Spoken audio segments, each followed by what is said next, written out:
Hello दोस्तों, बहुत दिनों बाद आज जो है आप लोग के सामने करंट अफेयर लेके आया हुआ हूँ।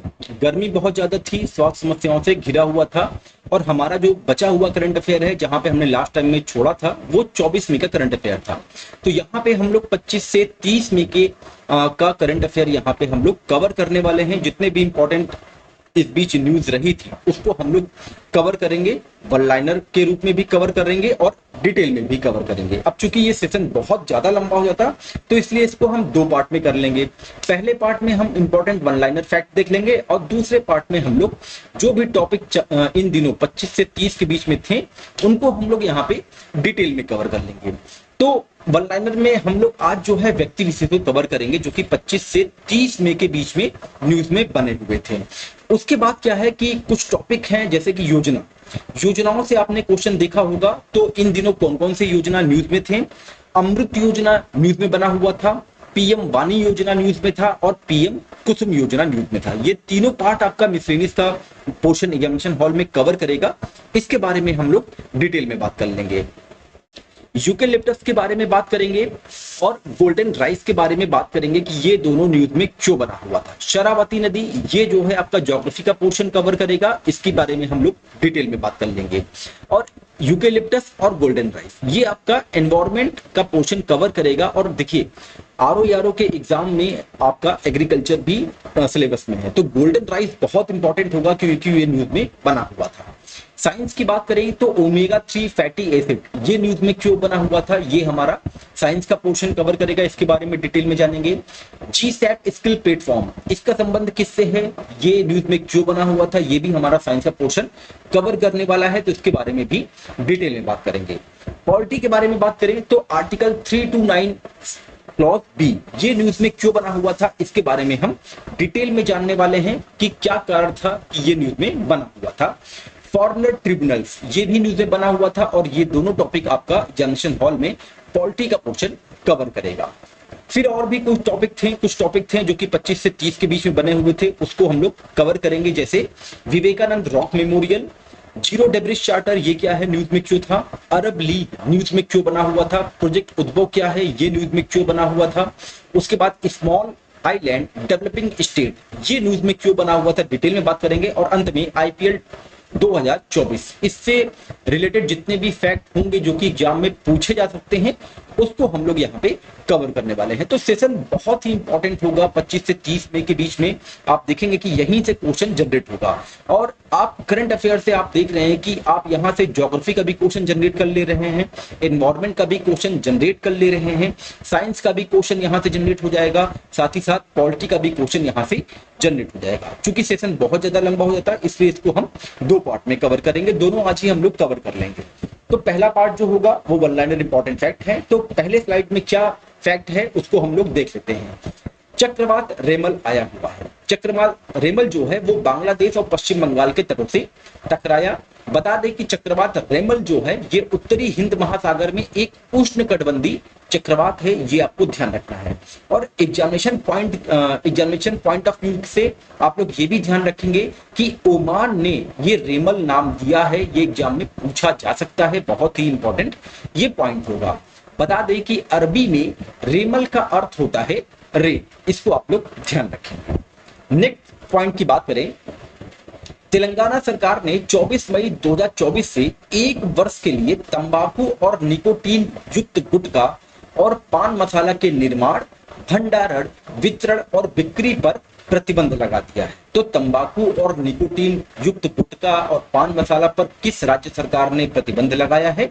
तेलंगाना राज्य सरकार ने लगाया है, इसको आपको ध्यान रखना होगा। नेक्स्ट पॉइंट है, गेल इंडिया लिमिटेड ने राष्ट्रीय हरित हाइड्रोजन मिशन के तहत मध्य प्रदेश के विजयपुर में अपने पहले 10 मेगावाट के हरित हाइड्रोजन संयंत्र का उद्घाटन किया है। बता दें कि राष्ट्रीय हरित हाइड्रोजन मिशन 4 जनवरी 2022 को स्वीकृत हुआ था और इस मिशन का उद्देश्य जो है वो भारत को हरित हाइड्रोजन के लिए वैश्विक केंद्र बनाना है, ये इसका टारगेट था।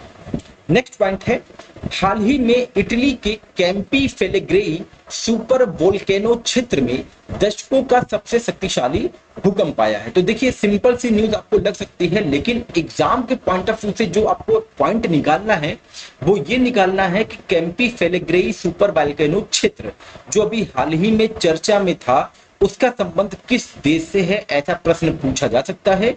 तो उसका आंसर होगा इटली। ये आप लोग ध्यान रखेंगे। बता दें कि नेपल्स के पास स्थित कैंपी फेलेग्रेई एक सक्रिय ज्वालामुखी प्रणाली है जिसके 12 से 15 किलोमीटर के कैल्डेरा में कई केंद्र हैं जो 39,000 साल पहले बना था। माउंट वेसिवस के विपरीत यह अधिक सक्रिय और विस्तृत है जिसका 1/3 हिस्सा टायर हेनियन सागर के नीचे है। इसको भी आप लोग ध्यान रखेंगे। एग्जाम देखिए न्यूज बहुत सिंपल सी लगती है कभी कभी हमें, लेकिन आपको जो है आपके जिस भी एग्जाम के लिए आप प्रिपेयर हो रहे हैं उसके पॉइंट ऑफ व्यू से कौन सा फैक्ट आपके लिए इंपॉर्टेंट होगा वो आपको सिंपल सी न्यूज से भी खोज के निकालना होगा।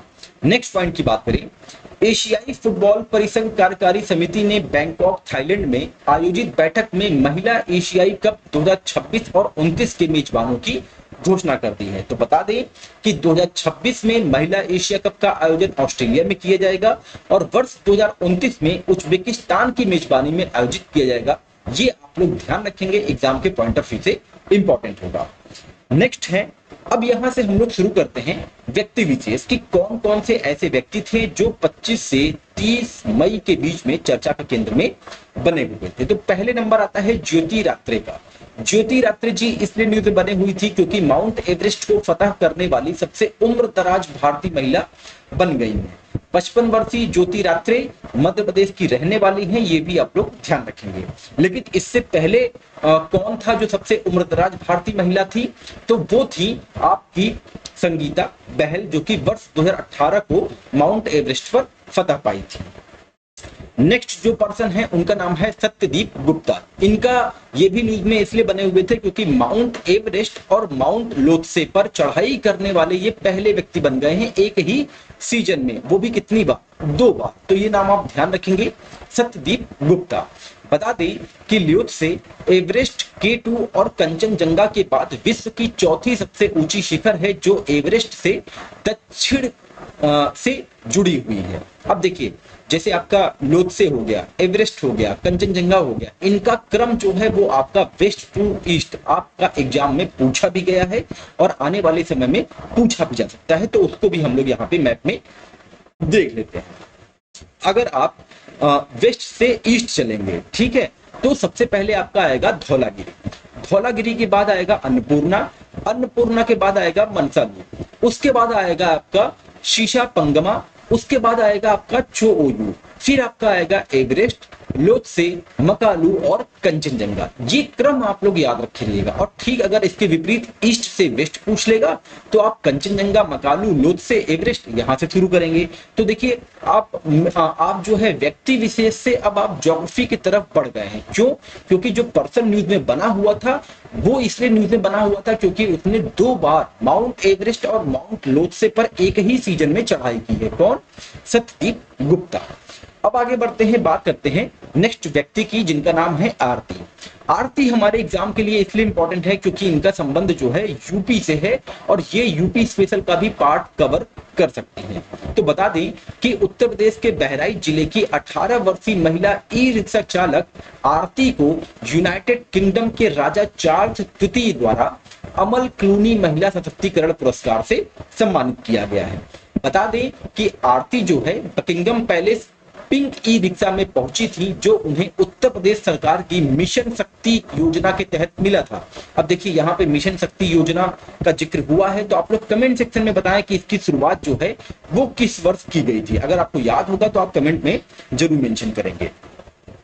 नेक्स्ट व्यक्ति है, पर्सन है जो न्यूज में बने थे, वो हैं एक खगोलविद हैं जिनका नाम है प्रोफेसर श्रीनिवास आर कुलकर्णी। ये न्यूज में इसलिए बने थे क्योंकि इनको जो है खगोल विज्ञान में प्रतिष्ठित शॉ पुरस्कार से सम्मानित किया गया है और वर्तमान में ये कैलिफोर्निया इंस्टीट्यूट ऑफ टेक्नोलॉजी में प्रोफेसर पद पर कार्यरत हैं। तो आपको ध्यान रखना होगा कि शॉ पुरस्कार किसे दिया गया? प्रोफेसर श्रीनिवास आर कुलकर्णी को।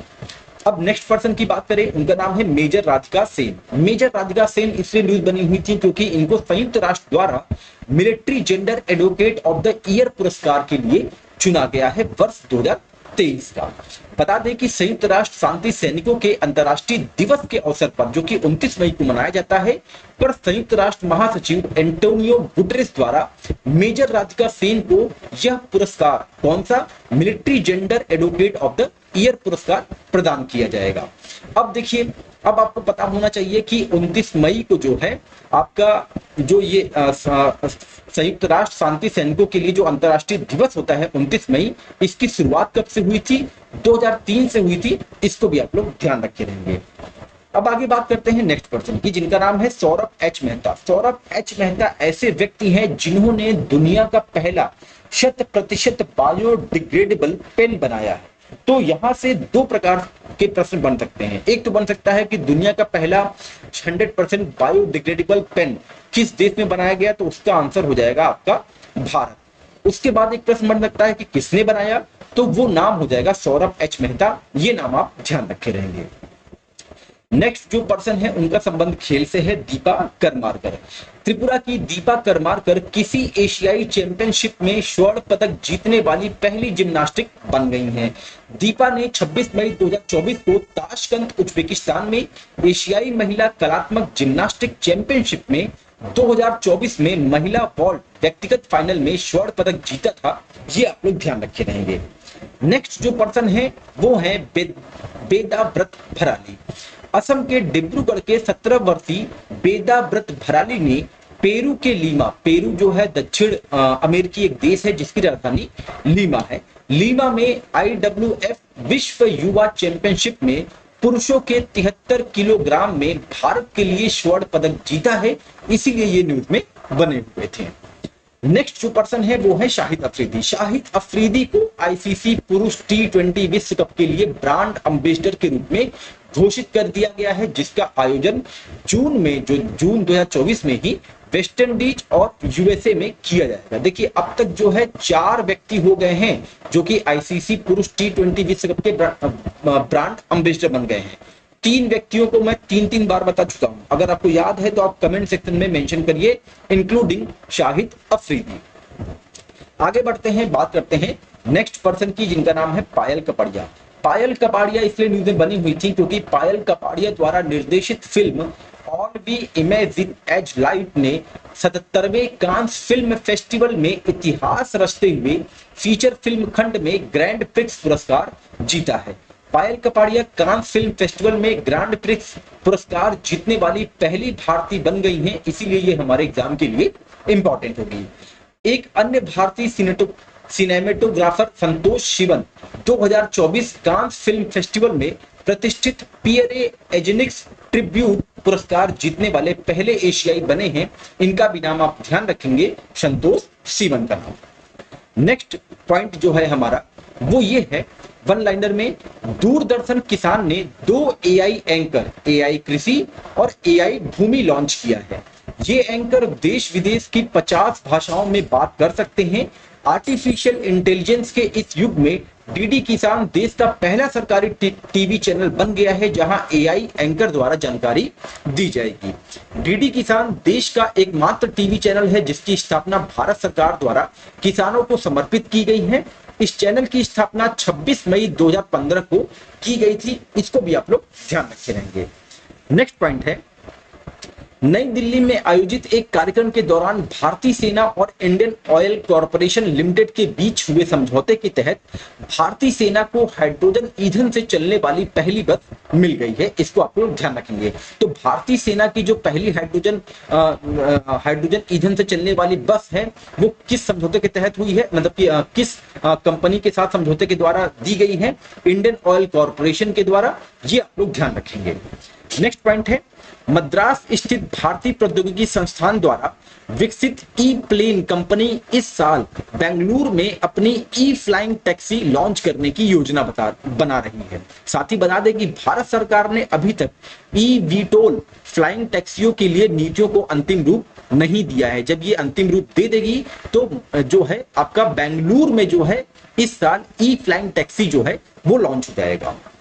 नेक्स्ट पॉइंट है, तिरुवनंतपुरम अंतरराष्ट्रीय हवाई अड्डा भारत का पहला ऐसा हवाई अड्डा बन गया है जिसे भारतीय उद्योग परिसंघ से जीरो वेस्ट टू लैंडफिल का सम्मान प्राप्त हुआ है।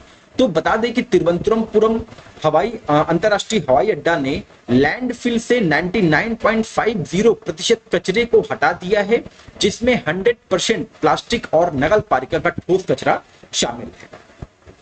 नेक्स्ट स्लाइड में जो न्यूज है वो ये है वन लाइनर में कि हाल ही में वैज्ञानिकों ने केरल के अडमालयार वन क्षेत्र के भीतर आदि चिलथोटी से एक नई पौधे की प्रजाति एम्बिलिका चक्रवर्ती की खोज की सूचना दी है। बता दें कि ये जो आपका एम्बिलिका चक्रवर्ती है ये आंवले परिवार से संबंधित प्रजाति है का नाम जो है ये फिलैंथेसी पर अध्ययन में उनके योगदान के लिए भारतीय वनस्पति सर्वेक्षण के पूर्व वैज्ञानिक तापस चक्रवर्ती के नाम पर रखा गया है। तो जो ये नया पौधा मिला है वो आंवले प्रजाति से संबंधित है और आंवले प्रजाति से संबंधित जो खोज कर रहे थे उनका नाम था तापस चक्रवर्ती, इसीलिए इसका नाम जो है एम्बिलिका चक्रवर्ती रखा गया है। नेक्स्ट पॉइंट है, केंद्रीय विद्युत प्राधिकरण के नवीनतम आंकड़ों के अनुसार उत्तर प्रदेश में राज्य पारशेड कंपनियों द्वारा ट्रांसमिशन लाइनों को जोड़ने के मामले में शीर्ष राज्य के रूप में उत्तर प्रदेश उभरा है। देखिए जो आपका बिजलियों का जो ट्रांसमिशन होता है उसमें जो है यूपी जो है वो पहले नंबर पे है, उसके बाद नंबर आता है गुजरात का, गुजरात के बाद आता है तमिलनाडु का, तमिलनाडु के बाद नंबर आता है आपका आंध्र प्रदेश का। ये आप लोग ध्यान रखेंगे और यूपी स्पेशल के पॉइंट ऑफ व्यू से ये क्रम तो बहुत इंपॉर्टेंट होगा क्योंकि यहाँ पे यूपी जो है शीर्ष में है राज्य पारशेड के द्वारा उत्तर प्रदेश 2023 में राज्य पारशेड कंपनियों द्वारा ट्रांसमिशन लाइनों को जोड़ने के मामले में उत्तर प्रदेश जो है शीर्ष में है। नेक्स्ट स्लाइड में जो न्यूज है वो ये है कि रक्षा अनुसंधान विकास संगठन DRDO ने 29 मई को उड़ीसा तट से सुखोई 30 MKI जेट से हवा से सतह पर मार करने वाली रुद्र M2 मिसाइल का सफल परीक्षण किया है। तो आपको ध्यान रखना है कि रुद्र M2 मिसाइल जो है वो हवा से सतह पर मार करने वाली एक मिसाइल है जिसका भी हाल ही में सफल परीक्षण DRDO द्वारा किया गया है। नेक्स्ट पॉइंट है, पाकिस्तान और 8 अन्य देशों द्वारा प्रायोजित प्रस्ताव के बाद संयुक्त राष्ट्र महासभा ने 24 मई को अंतरराष्ट्रीय मारखोर दिवस के रूप में घोषित किया है। अब ये मारखोर है क्या? मारखोर जो है एक बकरी की तरह दिखने वाला एक जानवर है और बता दें कि ये पाकिस्तान का राष्ट्रीय पशु भी है जिसे वहां पर स्क्रू हॉर्न या स्क्रू सींग वाली बकरी के रूप में जाना जाता है। और ये जो मारखोर दिवस है इस दिन का उद्देश्य मध्य और दक्षिण एशिया के पहाड़ी क्षेत्रों में पाई जाने वाली एक प्रतिष्ठित पारिस्थितिकी रूप से महत्वपूर्ण प्रजाति मारखोर के संरक्षण के बारे में जागरूकता बढ़ाना और उसे बढ़ावा देना, इस चीज के लिए जो है 24 मई को अंतरराष्ट्रीय मारखोर दिवस के रूप में घोषित किया गया है संयुक्त राष्ट्र महासभा द्वारा। आपको ये भी ध्यान रखना है एग्जामिनेशन पॉइंट के व्यू से कि मारखोर जो है ये पाकिस्तान का राष्ट्रीय पशु है। नेक्स्ट पॉइंट है, गुजरात के कच्छ जिले में मुंद्रा के पास कच्छ की खाड़ी के उत्तरी तट पर स्थित मुंद्रा बंदरगाह में किसी भारतीय बंदरगाह का अब तक का सबसे बड़ा कंटेनर जहाज जिसका नाम था MSC अन्ना ये पहुंचा है। मतलब कि ये 400 मीटर लंबा जहाज जो है वो किसी भी भारतीय बंदरगाह पे नहीं पहुंचा है। तो पहली बार कहां पे पहुंचा है? मुंद्रा बंदरगाह पे पहुंचा है, ये आप ध्यान रखे रहेंगे। नेक्स्ट पॉइंट है, पर्वतारोही और क्रिकेटर कबक यानो ने हाल ही में माउंट एवरेस्ट पर चढ़ने वाली अरुणाचल प्रदेश की 5वीं महिला और नीशी जनजाति की पहली महिला बनकर इतिहास में अपना नाम दर्ज करा लिया है। बता दें कि नीशी अरुणाचल प्रदेश का सबसे बड़ा जाति समूह है। तो ये इसीलिए न्यूज में बनी हुई थी कबक यानो क्योंकि इनका संबंध जो है नीशी जनजाति से भी है। नेक्स्ट पॉइंट है, हाल ही में अपनी दीर्घकालिक आर्थिक स्थिरता को दूर करने के लिए जिम्बाब्वे रिजर्व बैंक ने जिग नामक एक नई स्वर्ण समर्थित मुद्रा शुरू की है। तो किसने शुरू की है? जिम्बाब्वे ने शुरू की है, ये आप लोग ध्यान रखेंगे। नेक्स्ट पॉइंट है, फ्रांस ने हाल ही में परमाणु हथियार ले जाने में सक्षम ASMPA सुपरसोनिक मिसाइल का सफल परीक्षण के साथ रक्षा में एक मील का पत्थर प्राप्त कर लिया है। ASMP ये एक भूमि हमला सुपरसोनिक क्रूज मिसाइल है जो फ्रांस के परमाणु प्रतिरोध के लिए महत्वपूर्ण है। तो आपको ध्यान रखना होगा कि ASMPA सुपरसोनिक मिसाइल का संबंध किस देश से है, जहां पे इसका सफल परीक्षण हुआ है, फ्रांस से है। नेक्स्ट पॉइंट है, नासा के टेस और अन्य दूरबीनों का उपयोग करते हुए खगोलविदों ने 40 प्रकाश वर्ष दूर मीन राशि में लाल बौने ग्लिसे 12 की परिक्रमा करने वाले पृथ्वी के आकार के समशीतोष्ण बाह्य ग्रह ग्लिसे 12b की खोज की है। ग्लिसे 12b पृथ्वी या शुक्र के आकार के समान है और इसका द्रव्यमान पृथ्वी से 3.87 गुना है और यह हर 12.8 दिनों में अपने तारे की परिक्रमा करता है। तो एग्जाम में आए कि ग्लिसे B12 क्या है, तो ये एक ग्रह है जिसका हाल ही में नासा द्वारा खोज किया गया था। ये आप लोग ध्यान रखे रहेंगे। नेक्स्ट पॉइंट है, टोक्यो विश्वविद्यालय ने आटाकामा वेधशाला का उद्घाटन किया है, जिसे दुनिया की सबसे ऊंची वेधशाला होने के लिए गिनीज वर्ल्ड रिकॉर्ड से सम्मानित किया गया है। नेक्स्ट पॉइंट, सार्वजनिक क्षेत्र की company Bharat heavy electricals limited ने हाल ही में हाइड्रोजन उत्पादन के लिए 50 किलोवाट क्षारीय इलेक्ट्रोलाइजर प्रणाली के लिए भाभा परमाणु अनुसंधान केंद्र, जिसे हम लोग शॉर्ट फॉर्म में बार्क के नाम से जानते हैं, के साथ प्रौद्योगिकी हस्तांतरण समझौता किया है। इसको आप लोग ध्यान रखे रहेंगे। नेक्स्ट पॉइंट है, RBI गवर्नर ने हाल ही में रिजर्व बैंक के 3 प्रमुख पहलों का अनावरण किया है। ये कौन कौन सी हैं? एक तो है प्रवाह portal, retail direct mobile app और फिनटेक रिपोजिटरी शामिल है। प्रवाह क्या है? प्रवाह किसी भी व्यक्ति या संस्था के लिए RBI को दिए गए किसी भी संदर्भ पर प्राधिकरण लाइसेंस या विनियामक अनुमोदन प्राप्त करने के लिए एक सुरक्षित और केंद्रीकृत वेब आधारित पोर्टल है। इसको आप लोग ध्यान रखे रहेंगे।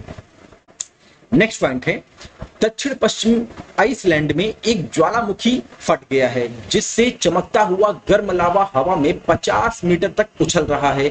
देश की राजधानी रेकजाविक के पास स्थित रेजकेंस प्रायद्वीप पर दिसंबर के बाद ये 5वां विस्फोट है। इसीलिए आइसलैंड जो है न्यूज में बना हुआ था। देश के मौसम कार्यालय का कहना है कि लगभग 2.5 किलोमीटर लंबी एक दरार खुल गई है और यह बढ़ती भी दिख रही है। ये कल के न्यूज में था। आइसलैंड का जो है एक दरार जो है ज्वालामुखी फट गया है, इसलिए ये न्यूज में बना हुआ था। तो यहाँ पे हम लोगों ने 25 से 30 मई, कितना 25 से 30 मई के जितने भी one liner important current affair हैं उसको हम लोग यहाँ पे कवर कर लिए हैं। अब जो हमारा नेक्स्ट पार्ट आएगा उसमें हम लोग डिटेल में जितनी भी योजनाएं हैं, बाकी जितने भी पॉइंट जो हमने स्टार्टिंग में बताए हैं, वो जो न्यूज में बने हुए थे, इसके बारे में हम लोग डिटेल में चर्चा कर लेंगे, क्योंकि सेशन बहुत ज्यादा लंबा हो रहा था। तो चलिए अब मिलते हैं इसके अगले सेशन में। तब तक अपना ध्यान रखें। नमस्कार, जय हिंद, जय भारत।